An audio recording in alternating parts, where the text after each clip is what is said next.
아버지, 오늘 우리를 예배의 자리로 인도하여 주심에 감사합니다. 주님, 우리가 한 주간 살면서 우리 마음 가운데 주님 말고 다른 것을 우리 삶의 주인으로 모셨던 것을 주님 앞에 회개합니다. 하나님, 우리가 우리 마음 가운데 가장 높은 그 왕의 자리에 하나님만을 모시기 원합니다. 다른 어떠한 것이 아닌 오직 주님만을, 오직 우리 예수 그리스도만을 나의 마음 가운데 가장 그 높으신 자리에 오직 주님만 모시기 원합니다. 아버지, 주님이 행하시는 모든 것에 우리가 순종하기 원합니다. 주님 앞에 우리의 모든 믿음을 가지고 나아가서 주님 앞에 순종하고 주님의 명령을 듣기 원합니다. 하나님, 내가 나의 삶의 주인 되는 것이 아니라 오직 주님께서 우리 삶의 주인 되어 주시옵소서. 이 예배의 자리 가운데 함께하여 주실 줄 믿습니다. 살아계신 예수 그리스도의 이름으로 기도합니다. 아멘. 예배의 자리에 나오신 여러분들을 주님의 이름으로 환영합니다. 오늘도 우리 마음을 다해서, 우리 정성을 다해서 하나님 앞에 정말 기쁘게, 정말 즐겁게 주님 앞에 나와서 찬양했으면 좋겠습니다. 이 예배의 자리 가운데 오직 주님의 이름만을 여러분의 마음을 다해서 높여드리기 원합니다.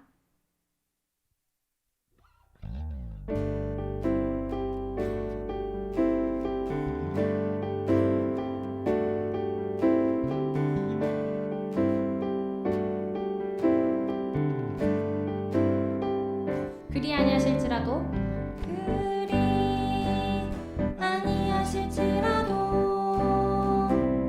감사해요. 주님 뜻을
모습을 볼 때에 이 모습도 주가 사랑하실까?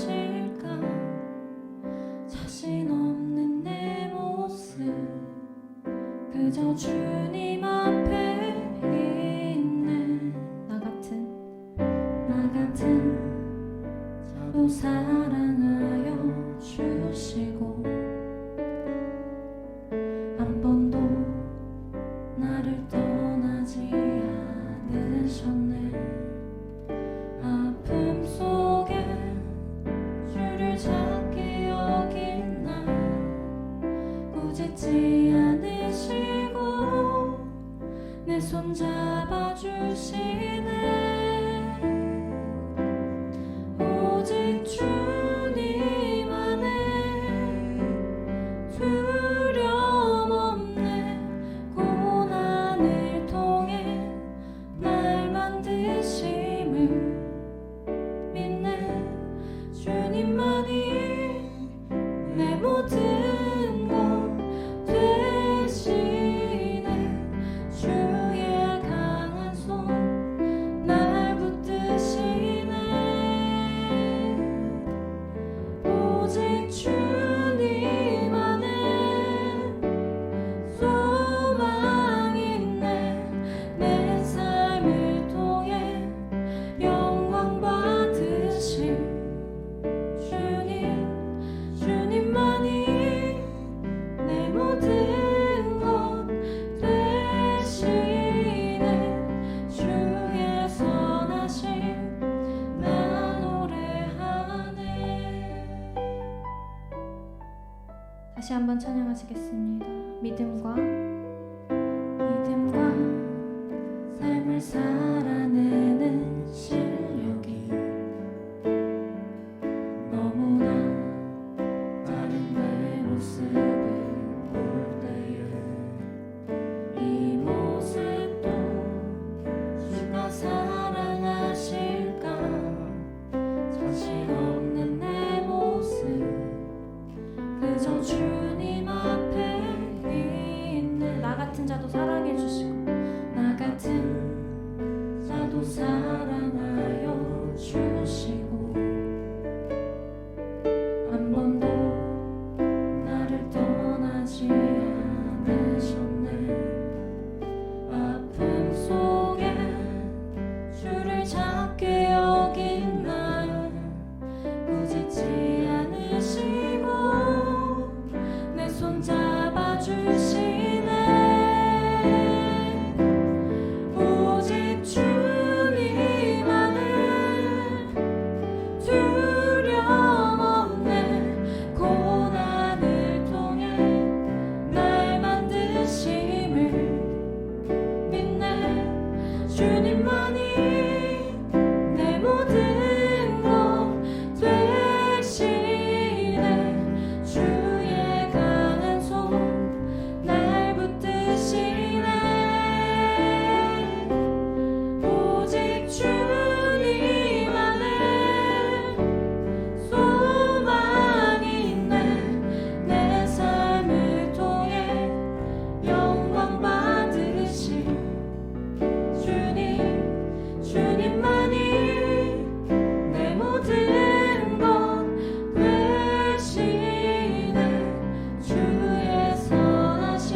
삶에 소망 없는 내 삶에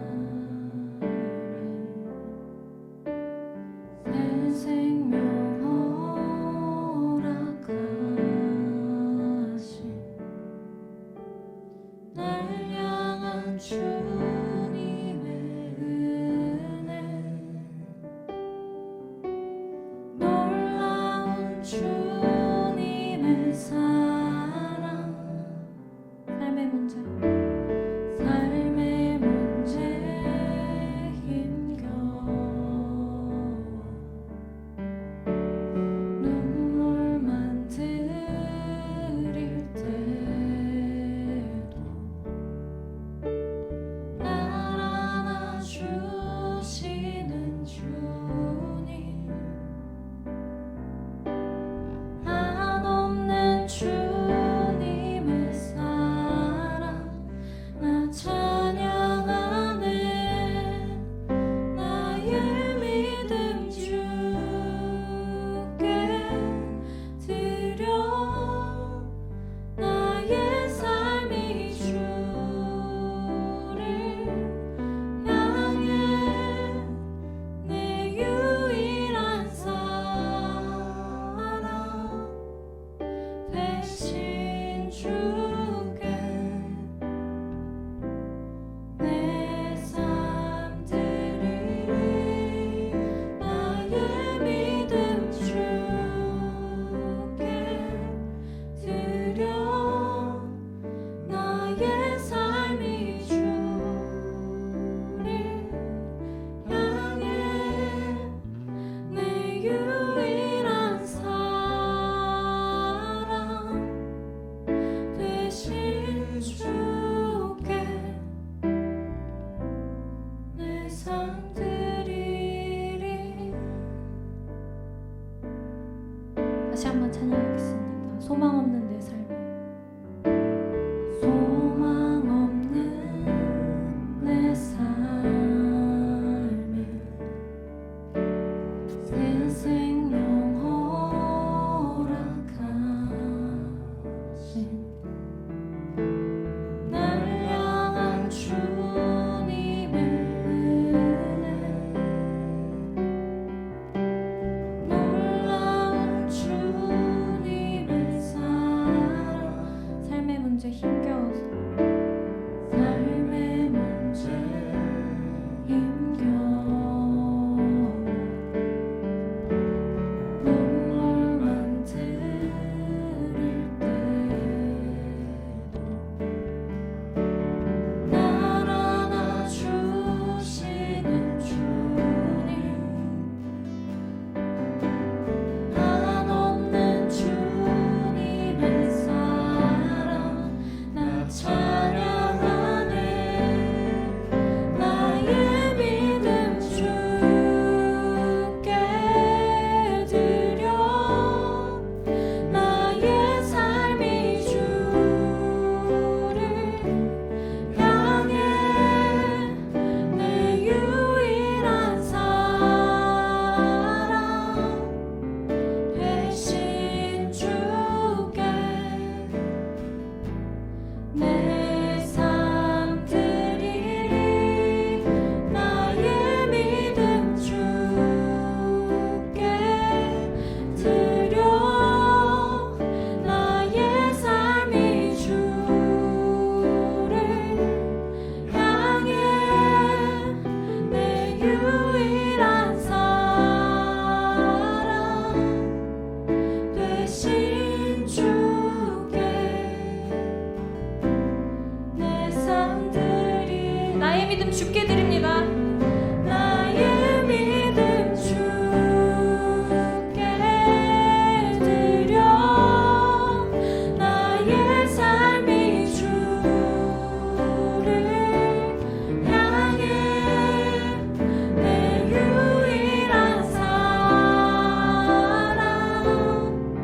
되신 주께 내 삶 드리리 나의 믿음 주께 드려 나의 믿음 주께 드려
섬 드리리.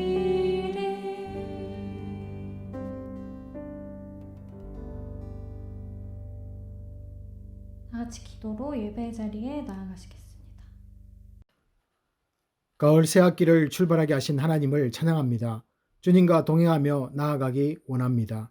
코 내려온 신입생들을 붙잡아 주시고 성령으로 충만케 하여 주시옵소서. 코넬 리더십에게도 함께 하셔서 우리 모두가 하나님의 은혜 가운데 이 학기를 이어가도록 역사하여 주시옵소서. 모두들 불안한 마음이지만 오늘 들려지는 말씀이 우리를 위로하여 주시고 힘을 주셔서 넉넉히 승리할 수 있도록 역사하실 줄 믿습니다. 이번 주부터 시작하는 목장 모임에 주님이 함께해 주시고 서로 격려하고 교회를 사랑하며 하나님 나라를 이루어 나가는 하나님의 백성들 되게 하여 주시옵소서. 힘들 때일수록 하나님과 관계 잃어버리지 않게 하시고 말씀과 찬양과 기도가 늘 삶의 중심에 있게 하여 주시옵소서. 주일학교와 중고등부, ER, 청년부 예배를 기쁘게 받아주시고 말씀이 감사로 이어지게 하시고 우리들의 생각과 삶이 변화되고 나아가서 세상을 변화시키는 주의 백성들이 모여드는 교회가 되게 하여 주시옵소서. 수고하고 애쓰는 장로님들과 재직들, 예배를 위해 수고하는 예배팀들, 목장을 이끌어갈 목장 지기님들 위해 놀라운 은혜가 넘쳐나기를 원합니다. 말씀 가운데 복 주시고 우리를 치유하시는 우리 주 예수 그리스도 이름으로 기도합나이다. 아멘.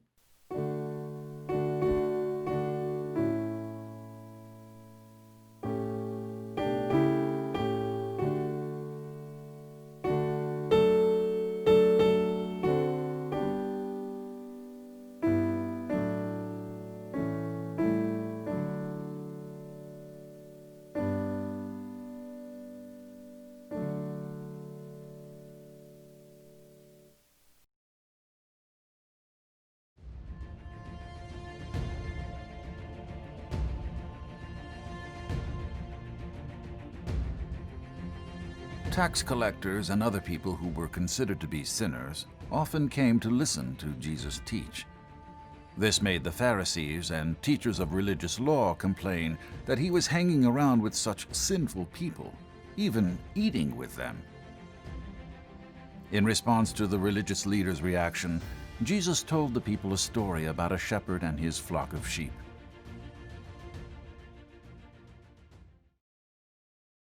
Jesus said, "If a man has 100 sheep and one of them gets lost, what would he do? Wouldn't he leave the 99 others in the wilderness and go search for the one that is lost until he finds it?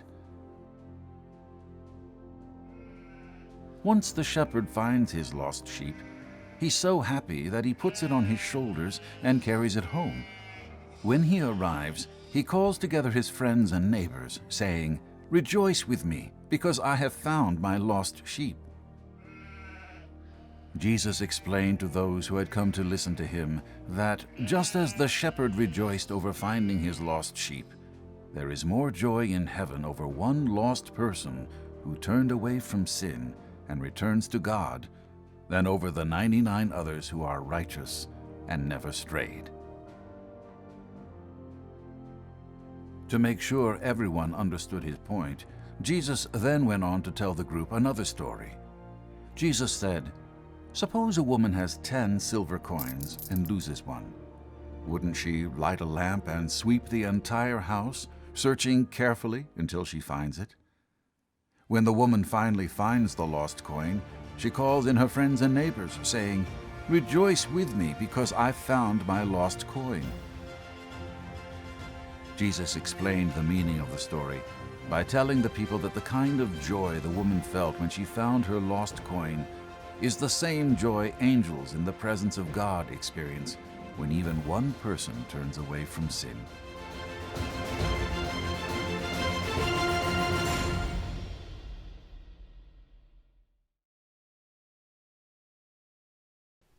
Hi. Today I have a pop quiz for you this morning. Now, if you're like me, you don't really like to take tests, but I'm pretty sure that this is going to be a pretty easy quiz for you. I only have one question, and it's a question I'm sure all of you can answer. Are you ready? The question is, how much does God love you? He loves you this much. Today we're going to learn and hear directly from Jesus' mouth just how much God loves us today. Today's message comes from Luke chapter 15, verses 1 through 10. Please read along as I read aloud. Now the tax collectors and sinners were all gathered around to hear Jesus. But the Pharisees and the teachers of the law were muttering, "This man welcomes sinners and eats with them." Then Jesus told them this parable. Suppose one of you had 100 sheep and loses one of them. Doesn't he leave the 99 in the open country and go after the one lost sheep until he finds it? And when he finds it, he joyfully puts it on his shoulders and goes home. Then he calls his friends and neighbors together and says, "Rejoice with me, I have found my lost sheep." I tell you that in the same way, there will be more rejoicing in heaven over one sinner who repents than 99 righteous persons who do not need to repent. Or suppose a woman has 10 silver coins and loses one. Doesn't she light a lamp, sweep the house, and search carefully until she finds it? And when she finds it, she calls her friends and neighbors together and says, "Rejoice with me, I have found my lost coin." In the same way, I tell you, there is rejoicing in the presence of the angels of God over one sinner who repents. There are a lot of famous stories in the Bible, and you may have heard of these two stories before. You probably also know that Jesus tells us stories in things called parables. And in parables, Jesus has a point that he wants his listeners to hear. Today's two stories are like that. Now, there were a lot of people gathered around Jesus now. They wanted to hear what he had to say. The sinners all around him were so excited to hear Jesus. But the Pharisees, who were also there, were complaining about Jesus. And they were saying, "Jesus welcomes sinners and eats with them." The Pharisees thought that if Jesus was really the Messiah, then he should act holy and he should hang around holy people. But Jesus wasn't acting the way they thought he should. Why not? Aren't good people supposed to hang out with good people and bad people hang out with bad people? Jesus didn't act the way they expected him to. And that's because he lived for a different purpose. And he had a reason for what he did. Now, Jesus wanted the Pharisees to know just how much God loved them and how great and mighty his love was for sinners. The Pharisees looked down on sinners and thought sinners weren't worth the effort to save. But Jesus tells us through these two stories just how much God values sinners. Now, these two parables are very different, but they have a lot of things in common. They have important things for us to learn. In the first, there was a shepherd who took care of 100 sheep, and one of those sheep out of 100 was lost. In the second story, there's a woman who had 10 silver coins, and one of those silver coins was lost. In both stories, the shepherd and the woman are so upset, so overcome with worry and concern that they stop what they're doing. So they stop what they're doing and they desperately look for what was lost.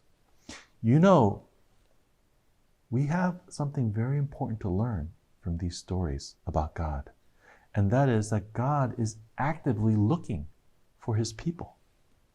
He doesn't just sit around hoping that the lost sheep will come back to him. And he doesn't just kind of wait around hoping that the coin will be found by itself. No, God is actually moving everywhere, moving things around, shifting things so that he can find the lost sinners.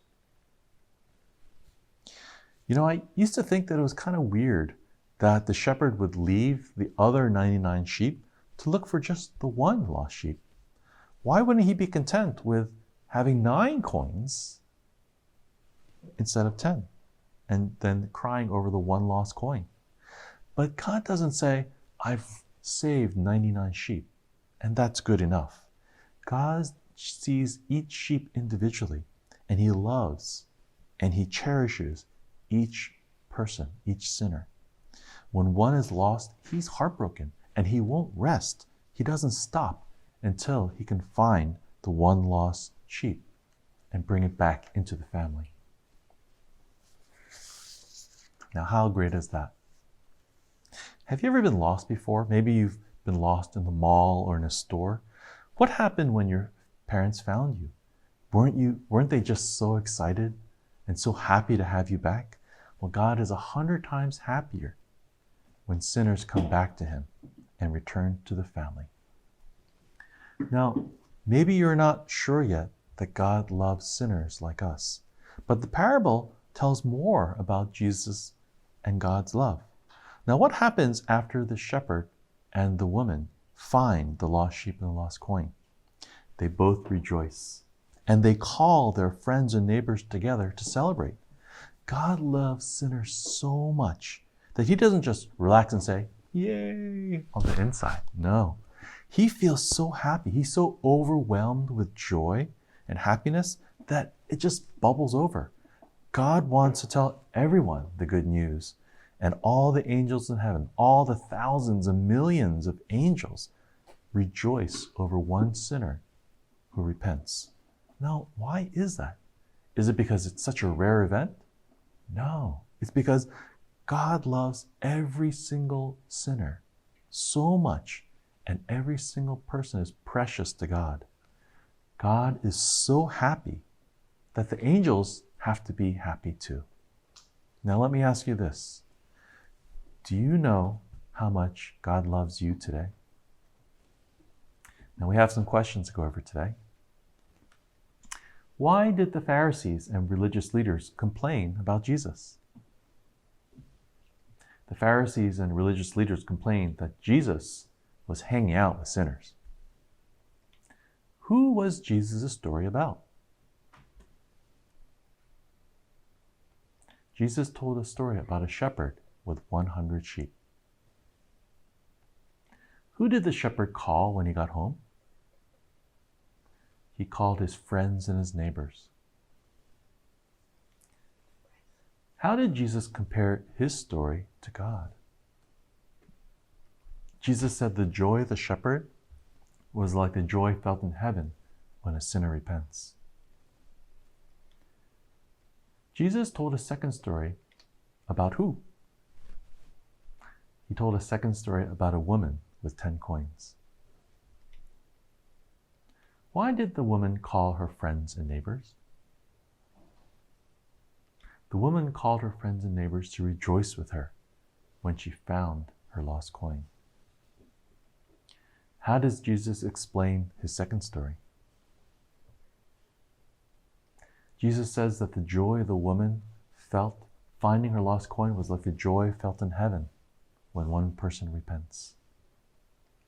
The idea for today's message is that God seeks and saves the lost. And today's memory verse comes from Luke chapter 5, verse 10. I tell you, there is joy before the angels of God over one sinner who repents. Let's pray.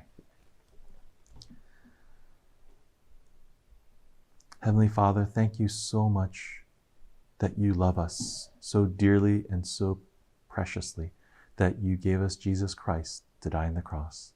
And we thank you that Jesus gave us these two stories so that we can understand how much you love each and every one of us, we who are sinners. We pray, Lord, that you would help us to remember how great your love is for us, so that we will be encouraged and that we will seek to love you and seek to love others who are still lost. We thank you for your love for us. We thank you for this message today. In Jesus Christ's name we pray. Amen. 예배에 참석하신 모든 분들을 주님의 이름으로 환영합니다.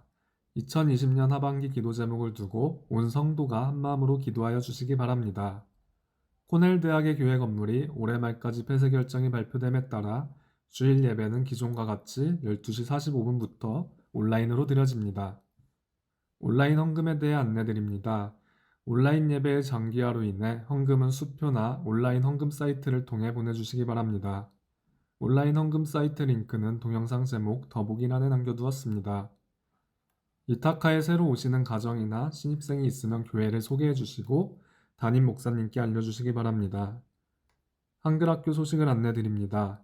한글학교의 가을학기 대면 학습이 불가능하여 줌 미팅 학습을 지원하오니 연락 바랍니다.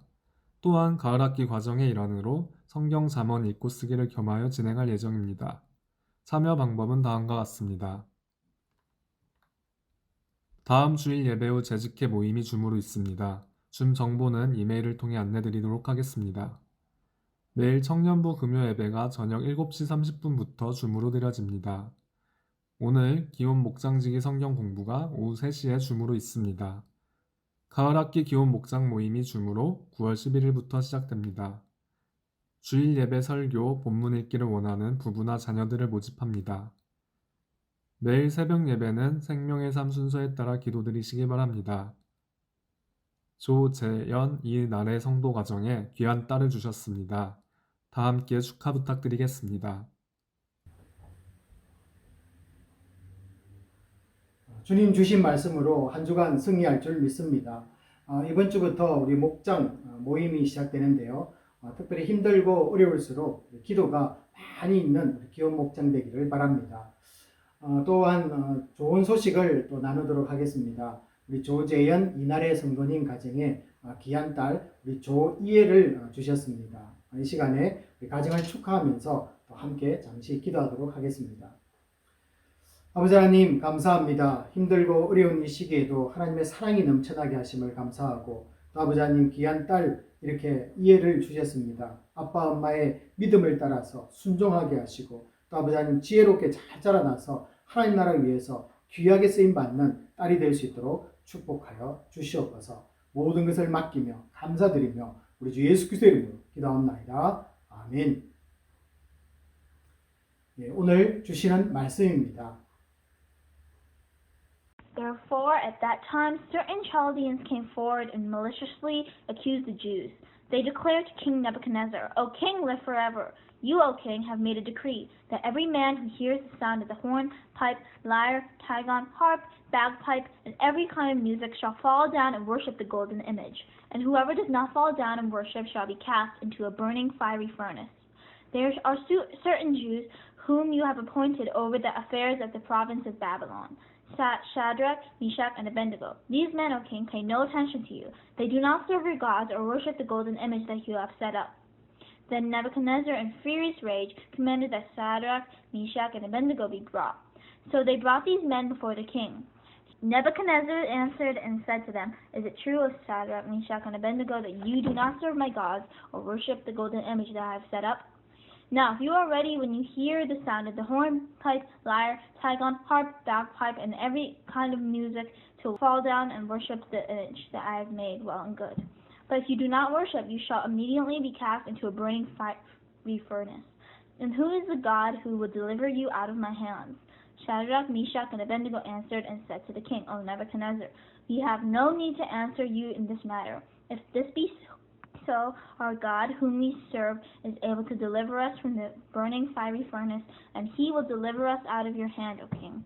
But if not, be known to you, O king, that we will not serve your gods or worship the golden image that you have set up. Amen.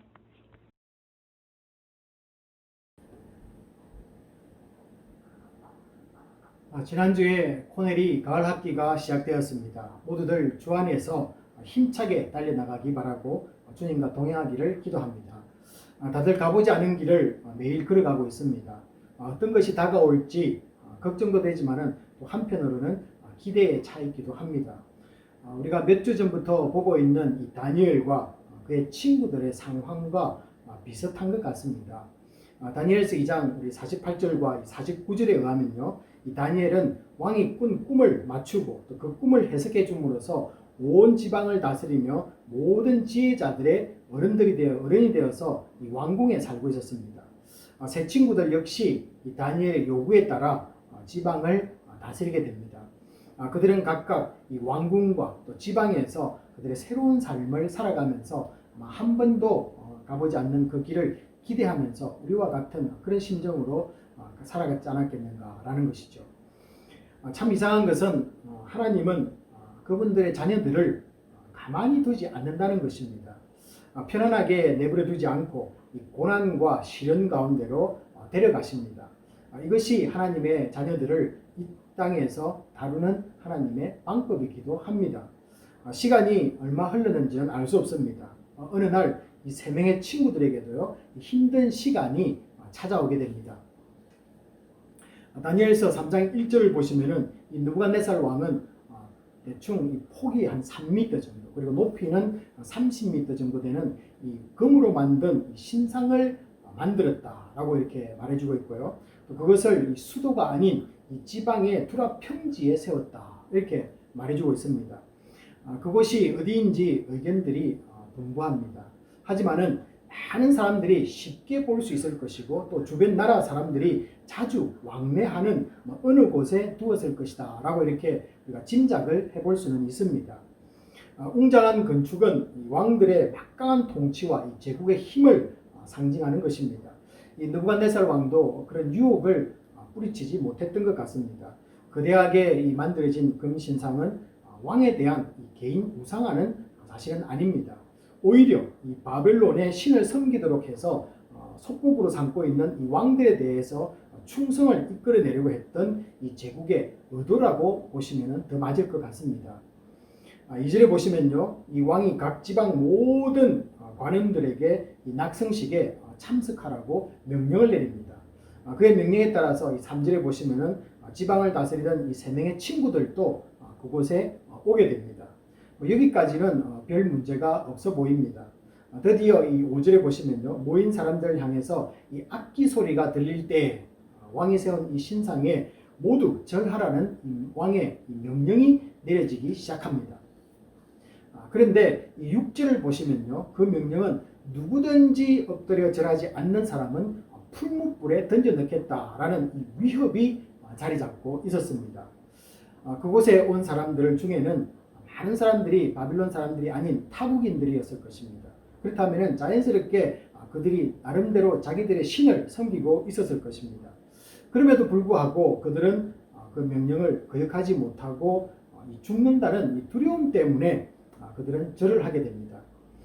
그렇다면 이 다니엘의 세 명의 친구들과 그들은 어떻게 다른가? 그리고 그들에게도 이 세 명의 친구들에게도 동일하게 왕의 명령은 들렸을 것입니다. 그러나 위협이 되지 않았습니다. 게다가 아무리 천하의 느부갓네살의 명령일지라도 그들은 순종하지를 않았습니다.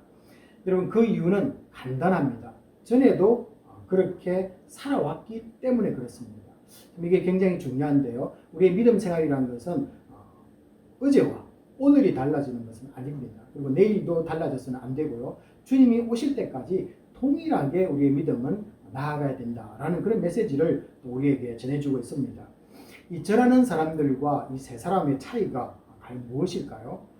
그들은 자신이 믿는 신에 대한 이 신뢰가 저항으로 나타나지 않았다는 것입니다. 그래서 그들은 그냥 죽을 것이라는 그 명령에 따라서 위협 때문에 그들은 절을 했고요. 그러나 이 세 명의 친구들은 자기의 양심에 따라서 하나님에 대한 그 신뢰 때문에, 믿음 때문에 그들은 저항하는 모습이 나타났다라는 것이죠. 여러분, 그들 많은 사람들 중에서 어떤 사람들이 그 왕의 명령에 절을 했을까요? 첫째는 이 낙성식에 참가한 이 바벨론 백성들은 자신의 신 앞에 절하는 것은 너무나 자랑스럽고 당연했을 것입니다. 다음은 또 보면요, 이 전쟁에서 이 속국이 된 나라 사람들일 것입니다. 이들은 이 자신의 신들이 마르둑보다 강하지 못하다고 생각했을 것입니다. 힘이 센 신을 섬기는 것이 당연했기 때문에 그들은 어떤 왕의 명령일지라도 그들은 그냥 엎드려서 절을 했을 것이죠. 자, 그러나 이 세 명의 친구는요, 인간들이 만들어낸 그런 사고를 거부합니다. 유다가 비록 망했지만은 하나님이 패배한 것이 아니라 단지 그들이 벌을 받고 있을 뿐이다 라는 그런 믿음이 있었기 때문에 그들은 저항했다는 것입니다. 세상이 만든 어떤 것에도 저항하지 못하는 것은 여러분 신앙이 아닙니다. 우리가 믿는다는 것, 신앙이라는 것은요, 우리의 양심에 따라, 하나님의 말씀에 따라서 반대되는 것이 있으면은 저항할 수 있는 힘이 있는 것이 신앙이라는 것입니다. 1절은 확실하게 이 우상에 대한 태도를 보여주고 있습니다. 신상이 크고 화려한지를 먼저 언급한 것이 아니라 사람에 의해서 만들어졌다라는 사실을 1절에서 먼저 소개를 하고 있습니다. 주어를 보시면은 왕이 신상을 세웠다. 그리고는 크기가 얼마였다. 이렇게 설명하는 거죠. 사람이 세웠다는 것을 강조하고 있습니다. 여러분, 이 우상에 대해서요, 이사야 46장 7절에 의하면은 그것을 들어 어깨에 메어다가 그의 처소에 두며 서 있고 거기서 능히 움직이지 못하며 부르짖어도 능히 응답도 못하며 고난에도 구하여 내지도 못한다 라고 이렇게 이사야는 그 우상에 대해서 이렇게 말해주고 있습니다. 사람이 만든 이 피조물이라면 사람보다 못하다는 것이죠. 이것이 그때나 지금이나 우리가 당연하게 생각해야 될 거 아니겠습니까? 그런 것을 신이라 부를 수도 절할 수도 없었을 것입니다. 그래서 그들은요, 이 저항의 모습을 보이고 있는 것입니다. 또한 이 국가 의례 정도로 단순하게 생각하고 그들이 타협했다면 엎드려서 절을 했을 것입니다. 다니엘의 친구들은 이 왕으로부터 직위를 받고 또 먹고 사는 사람들입니다. 그런 그들이 이 왕의 명령을 거부할 수 있는 다른 이유는 왕의 꿈 해석을 사건을 통해서 진정 살아계신 하나님을 체험했기 때문에 그렇습니다. 여러분, 이게 대단히 중요한 건데요.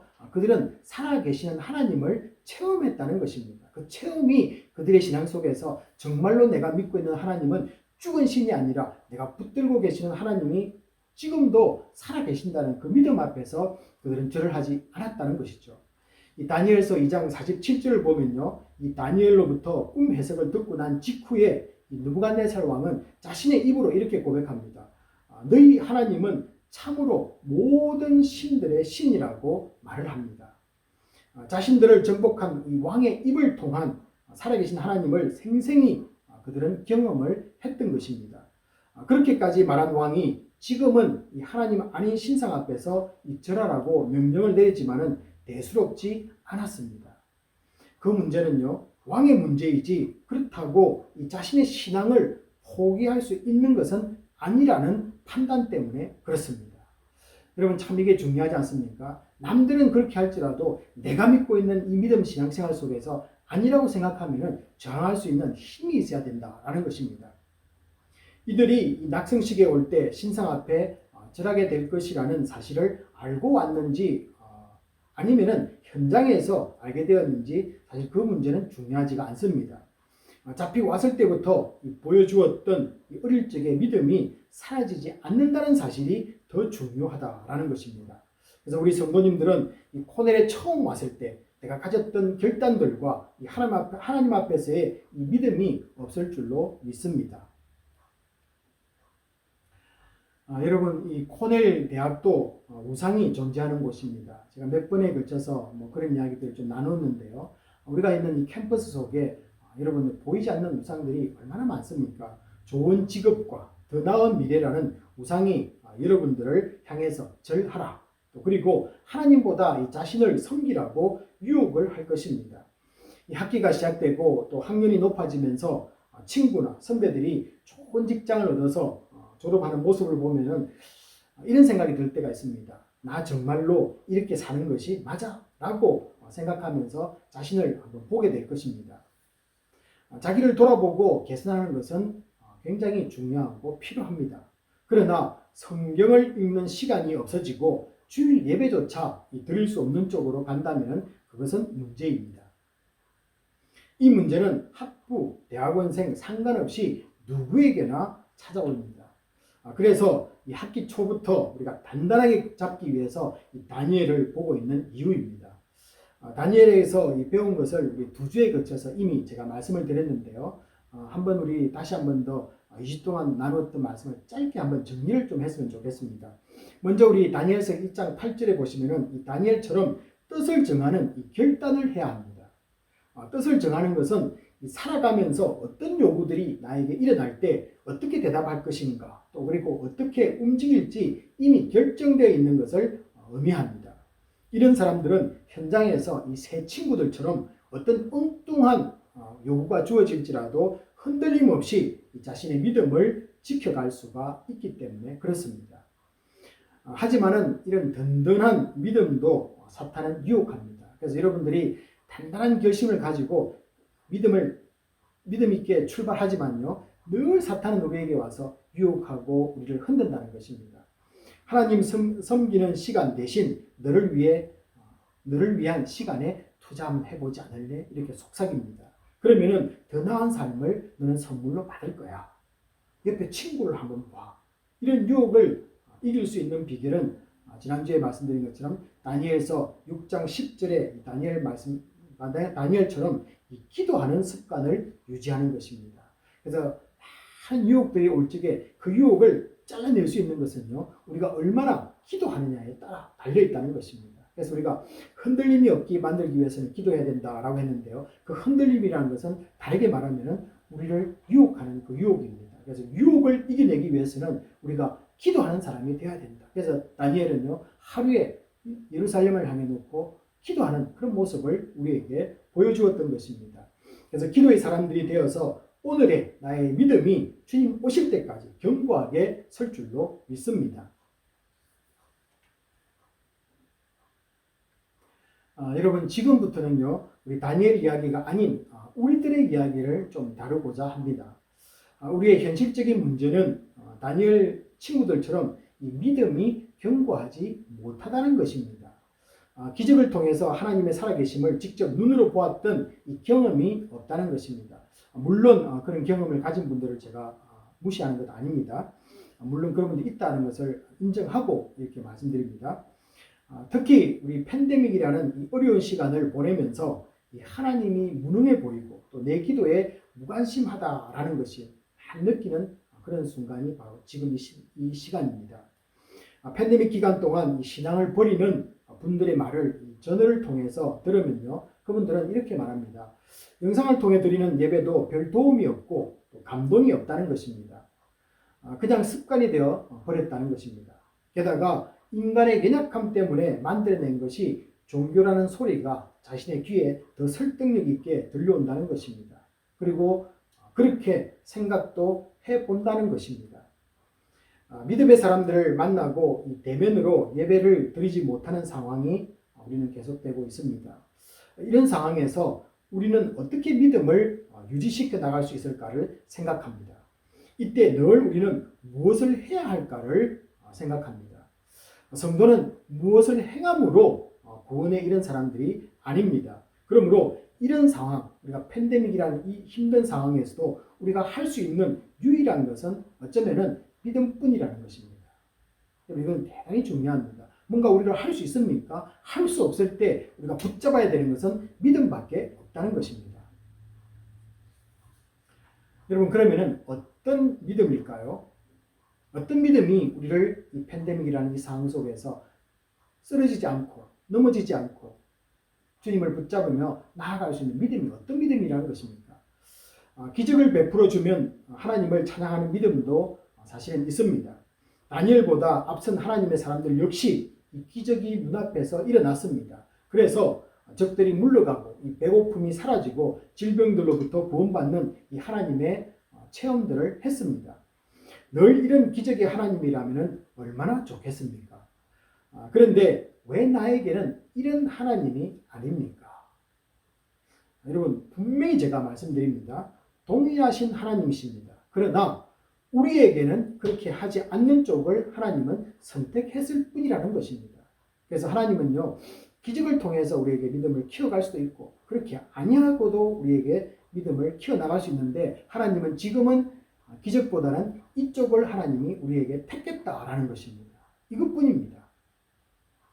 바로 이런 하나님을 보여주는 것이 다니엘서 오늘 3장 18절에 그리 아니하실지라도의 고백입니다. 정말 중요한 믿음을 이곳에서 소개하고 있는데요. 여러분, 우리 한번 이 구약의 기적을 동원해서 구원하지 않으면 하나님이 하나님 되지 않던 시대라고 해도 과언은 아닙니다. 우리 구약을 한번 보시기 바랍니다. 굉장히 구약에서는 기적들이 엄청나게 많이 나오지 않습니까? 홍해 바다를 갈랐습니다. 그리고 구름 기둥과 불기둥이 나타났고요. 또 요단강물을 흐르지 못하게 막아주었습니다. 그런데 오늘 보았던 여기 다니엘의 3명의 친구들은 기적으로 자신들을 구원해주지 않아도 하나님 되심을 선포하겠다고 말하고 있다는 것입니다.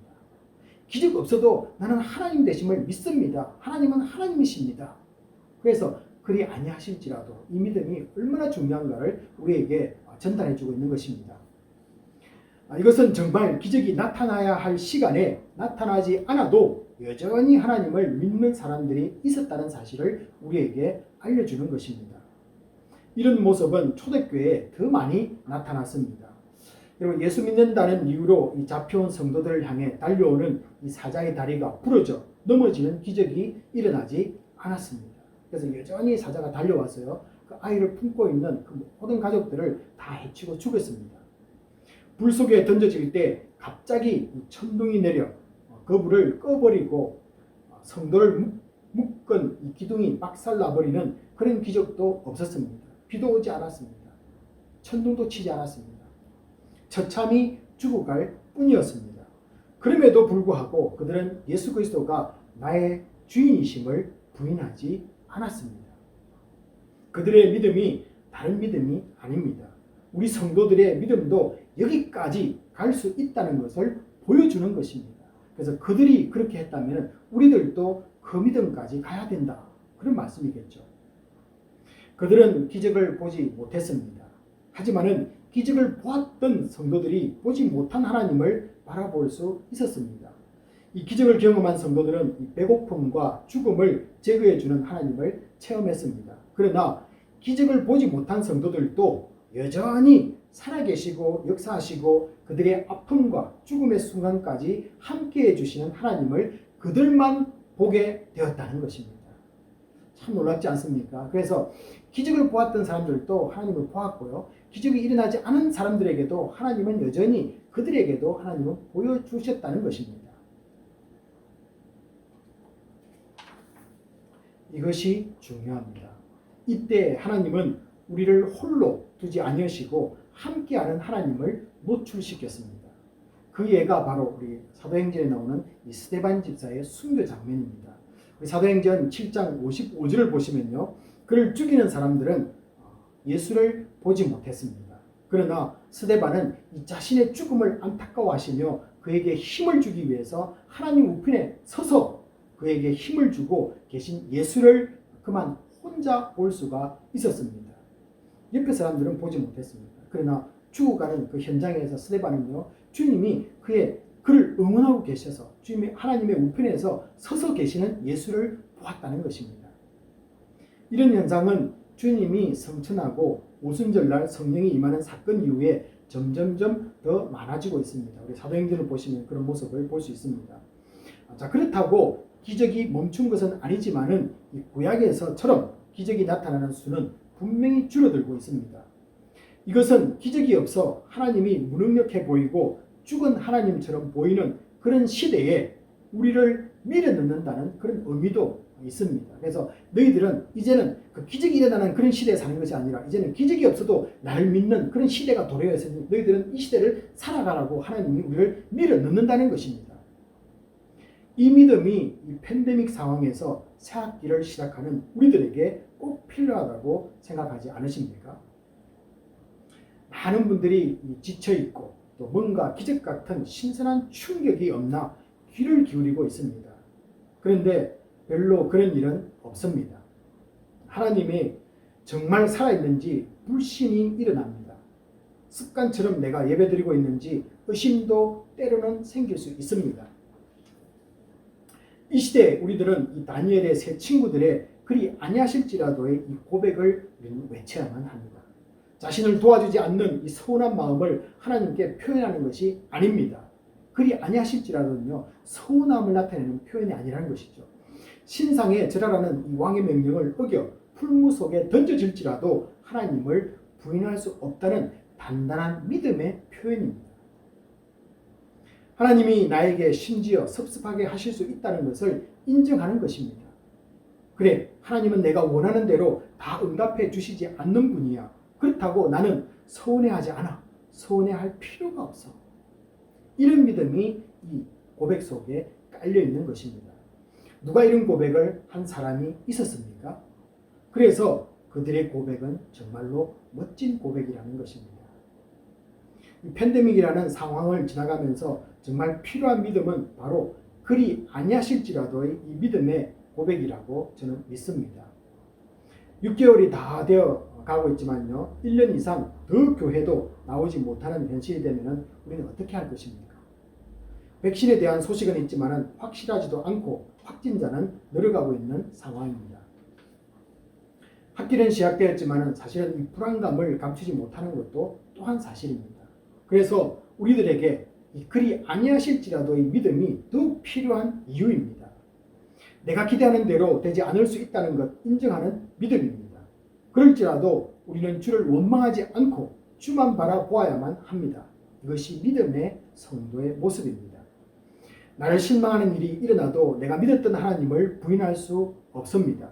이 고백을 세상에 알리는 하나님의 도구로 제 친구들은 사용이 되었습니다. 자신들을 이 불 가운데 구해주지 않아도 절하지 않겠다는 말을 들은 왕이나 사람들은 여러분 어떤 생각을 했을까요? 이런 질문이 그들의 마음속에 생기지 않았겠습니까? 왜 그렇게 해야 되지? 라고 그들은 한 번 정도는 생각했을 것입니다. 왜 저 사람들은 저렇게까지 해야 될까? 라는 것입니다. 그렇게 하나님을 믿을 가치가 있어? 죽으면 무슨 소용이 있어? 이 질문들을 그 당시 사람들은 분명히 했을 것입니다. 그러나 우리에게도 중요한 질문들이 되어야만 합니다. 죽으면 끝나는 것 아니야? 아닌 것 같은데? 그러니 불 속에 들어가면서도 하나님을 원망하지도 않잖아. 뭔가 있는 것 같아. 저런 믿음은 어디에서 생기는 것일까? 여러분, 이런 질문들을 던지셔야만 됩니다. 그런데 오늘 이 다니엘서는요, 이 부활에 대해 친구들은 침묵하고 있습니다. 그리고 성경 자체는요, 부활을 언급하고 있지도 않습니다. 그러나 우리들에게는 다시 한번 이 부활의 믿음을 생각하게 만듭니다. 이 다니엘서 3장 25절처럼 25절을 보시면요, 세 사람은 불 속에서도 상함이 없습니다. 그들은 신들의 아들과 함께 있는 모습입니다. 그리고 3장 27절에서는요, 몸을 헤아지 못하고 머리털도 걸리지 아니하고 그도 빛도 변하지 아니하고 불탄 냄새도 없습니다. 여러분, 이런 것들은요, 세상에서 일어날 수가 없습니다. 이런 것들은 이 땅에서 일어날 수 없는 하늘에서의 일을 보여주는 것입니다. 그렇다고 그들이 이 부활신앙을 믿었다고 성경은 말하고 있지는 않습니다. 그러나 성경은요, 죽음 이후에 영원한 하나님의 나라를 온전히 믿었다는 것을 암시적으로 보여주는 것은 사실입니다. 그래서 제가 이 구약을 보면서 이 부활신앙에 대해서 몇 가지를 제 나름대로 이렇게 스터디를 하고 있는데요. 우리가 창세기 22장에 보실 때 아브라함의 믿음 속에 이삭을 바칠 때도 부활의 신앙이 있었고요. 우리가 지난번 부활절에도 제가 욥기에 대해서도 부활신앙이 그에게 있었다. 이렇게 한번 말씀을 전한 적이 있습니다. 그리고 지금도 제 개인적인 스터디를 하고 있는데요. 이 다니엘서에도 보면요. 우리가 6장 끝까지 다 보지 않았지만 분명히 다니엘서에도 부활의 신앙이 우리에게 소개가 되고 있습니다. 그래서 내년에 부활절에는 다니엘서를 가지고 이 부활 사상을 여러분에게 소개하지 않을까 그렇게 기대를 해보시기 바랍니다. 자, 우리에게 왜 부활신앙이 필요할까요? 여러분, 왜 부활신앙이 필요합니까? 복음의 핵심이기 때문에 그렇습니다. 우리가 죽음 이후에 영원한 생명을 믿지 못한다면 어떻게 이런 같은 고백을 할 수가 있겠습니까? 마지막 시대를 살아가는 우리가 앞으로 겪어야 할 이 최고의 시련의 때를 이길 수 있기 위해서는 여러분, 이 두 가지 믿음이 필요합니다. 주님이 반드시 오실 것이라는 이 재림신앙과 부활신앙입니다. 그래서 우리에게는요, 앞으로 이 마지막 때를 살아가는 성도에게는요, 주님이 오실 것이다. 그리고 우리는 부활할 것이다. 이 두 가지 믿음을 꼭 붙잡으셔야만 됩니다. 특히 이 부활신앙은 우리 믿는 성도들을 죽음까지도 담대하게 걸어 들어가게 만드는 힘이 여기에서 나오는 것입니다. 그래서 우리를 위협하는 이 핍박과 시련 가운데서도 죽음까지도 우리를 들어가게끔 하게끔 만드는 것이 이 부활신앙이 우리에게 담대함을 준다는 것입니다. 마지막으로 이 그리 아니하실지라도 이 고백은 지금까지 나와 함께 해주시고 이 믿음까지 가질 수 있게 해주신 하나님께 드리는 이 감사의 표현입니다. 섭섭함의 표현이 아니라요, 감사의 표현입니다. 이 땅에서 내게 베푸신 은혜와 긍휼에 대한 이 감사를 그렇게 표현한 것입니다. 그들은 정말 마지막이 될 것이라는 믿음 가운데 이런 고백을 했을 것입니다. 이들의 고백을 지금 들을 때 부끄러운 모습이 우리에게 드러난다면 이 회개의 자리로 나아가야만 할 것입니다. 내 기도 안 들어주면 원망하고 하나님 따랐던 적이 얼마나 우리 신앙생활 가운데서 많이 있었습니까? 조금만 화나면 어떻습니까? 하나님 왜 이러십니까? 왜 나에게 응답 안 하십니까? 우리가 하나님 원망하고요, 하나님 떠났던 그 수많은 시간들이 우리에게 있다면요, 이제라도 회개하면 되는 것입니다. 이런 우리의 모습이 이제는 사라져야만 할 것입니다. 다니엘의 세 친구들이 전하는 메시지는 간단합니다. 힘들고 어려운 이 팬데믹 상황에도 하나님은 이렇게 믿는 거야. 팬데믹을 보내고 있는 이 성도님들과 특히 이 새로운 시작을 하는 우리 신입생들 모두는 그리 아니하실지라도 이 믿음을 고백으로 가을 학기 주님과 함께 뚫고 나아가시고 승리하기를 주님의 이름으로 축복합니다. 오늘 이 시간에는요, 우리 주시는 말씀을 붙잡고 함께 동성으로 잠시 기도하는 시간을 갖도록 하겠습니다. 특별히 먼저 이 새학기를 시작하면서 이 다니엘의 친구들처럼 그리 아니하실지라도 나에게 그 믿음을 달라고 먼저 기도해 주시고요. 우리 팬데믹 상황이 빨리 물러갈 수 있도록 하나님 이 땅에 은혜를 주십시오라고 두 가지를 놓고 우리 같이 한번 기도하도록 하겠습니다. 기도하시겠습니다. 아버지 하나님, 저희들 오늘 말씀 속에서 큰 믿음을 발견했습니다. 우리의 바람이 대로 되지 않을지라도 아니하실지라도 하나님의 뜻가운 일을 따라가는 그 믿음을 친구들이 우리에게 보여주었다는